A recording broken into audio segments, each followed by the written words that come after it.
You this morning, I know I struggled. Sam, Faye said, Iona probably. I have sciatica. Yeah, it's a problem for so many people. It is so many people. So I think there's a nervousness talking about this, where you think so many people have got it. Literally, people are sitting at home in pain, going, "What can you do for me then?" Well, I'm going to try and go through it. First of all, though, talk about the causes. What?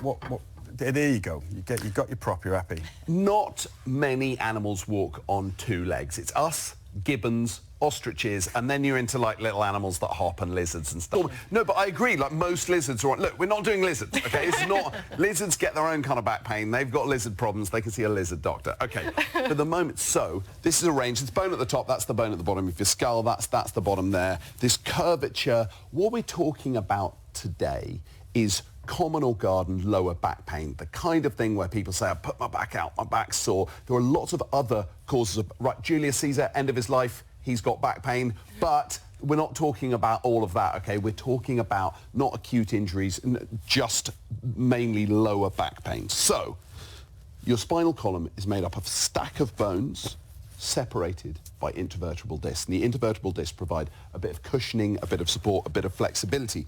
What you can see here on this model very helpfully is one of them is bulging out. Now those discs are a bit like fruit pastels. They've got a soft center and they can bulge out, they can herniate. Now that can go in any direction. If it bulges out there, you can see this is a nerve root. That nerve be traveling down your leg, and so if this bit of inflammation here pushes on the nerve, you can feel, as Iona often does, you have pain in your leg, but you don't have problems in your leg, you have a problem in your back. So your brain is just getting messages from the nerves from your leg. So that sets up a problem. You've got a cascade of issues. You've got all these muscles around your back.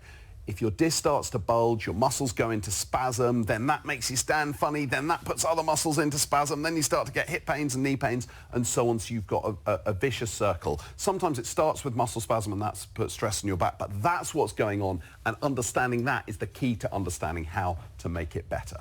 So how do we make it better? How can we relieve that pain that you're talking about? Okay, so there are two things to think about. First is that immediate phase of going, oh no, it's happened, what do I do now?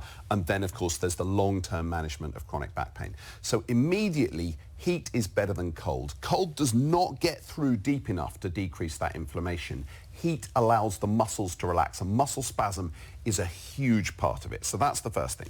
Secondly, painkillers do not work brilliantly. Now, I'm always saying painkillers don't work brilliantly, and I think some people just go, well, he's one of those doctors that doesn't like painkillers. Yeah, and I need them. I need them. But the important thing to say is ibuprofen particularly, the anti-inflammatory painkillers, this is also true of steroids, which are sometimes used for back pain, they stop the healing, there is some evidence that they reduce the healing processes necessary for this to mend. Something like this is a big injury. It will take weeks for your body to heal it. You needn't be pessimistic about it, but that you don't want the painkillers to interfere with it. And then the crucial thing is movement. And when I talk about movement, you want to sit still, you're in pain, you think you can just sit on the sofa. No, I'm not moving around. All kinds of movements. So whether we're talking about accessing through your GP, a physio, exercise classes like yoga, whether if you're on a budget, you can do them online. There are community yoga classes. If you can afford it, things like Pilates with equipment, getting involved with a physio or a chiropractor or an osteopath, you'll find the right practitioner for you who can. So there's a bit of manipulation, a bit of massage that can help, but also building strength. Yeah, posture is good as well. Like a phase posture compared to it's a good lesson for all of us. No, posture's important. But what about new treatments then for the chronic?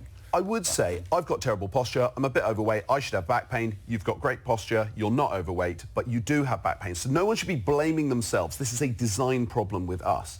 The other thing is that chronic pain can lead to anxiety, depression, really difficult to cope with. So there is no question, back pain is not in your head, but it can affect your head. And so things like cognitive behavioural therapy, there is quite good evidence that psychological interventions can help you manage it in the long term. Okay. But keep moving, build strength. Good luck. Nice. Who would have thought